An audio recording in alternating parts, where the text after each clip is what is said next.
Start out with the face frame down and apply a bead of glue into the dovetail groove. Slide the left and right cabinet walls into the vertical grooves. Don't forget to wipe away any excess glue. Slide the floorboard into the grooves on the wall. Make sure the floorboard notch fits into the groove on the face frame. Locate the small and large toe kicks. Slide them into place using the dovetail. The large toe kick should be placed at the front of the cabinet and the small toe kick should be placed at the back. Now place one metal clip at each corner of the cabinet underneath the floorboard. These will be used to join the toe kicks to the sides of the cabinet.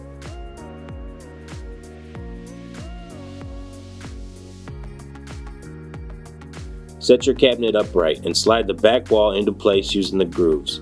Make sure it fits into the groove on the floorboard as well. Take your L brackets and attach them to the inside of the cabinet using pre-existing holes on the back wall.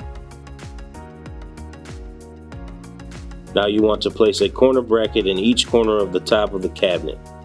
Make sure they are near the top of the cabinet. These will join the face frame and the back wall together with the side walls of your cabinet. Now take your drawer glides and slide them into place on your L brackets. The front of the glide should rest on the face frame. Once all your glides are into place, they can be secured to the inside of the face frame using predetermined dimple. Set the drawer face down and place a bead of glue on each groove and tooth on the drawer.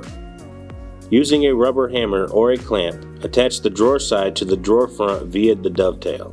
Now slide the floorboard of your drawer into place using the exposed grooves on the inside of the drawer.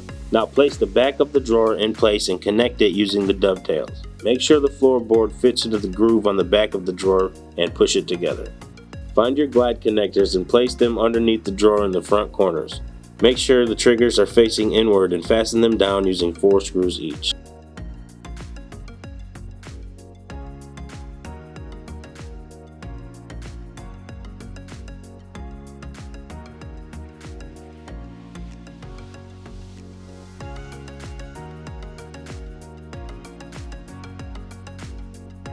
Take your completed drawer or drawers and slide into the cabinet until your glides click into place. If they don't connect, pull the glide out and slide into the connector by hand until it clicks into place. Place the door face down and set each hinge into place, making sure the holes on the hinge line up with the holes on the door. Fasten them down with 2 screws each. Then place a rubber bumper in each corner on the door opposite your hinges. Now place your door with attached hinges to the inside lip of the face frame and attach them to the cabinet using pre-existing dimples on the face frame.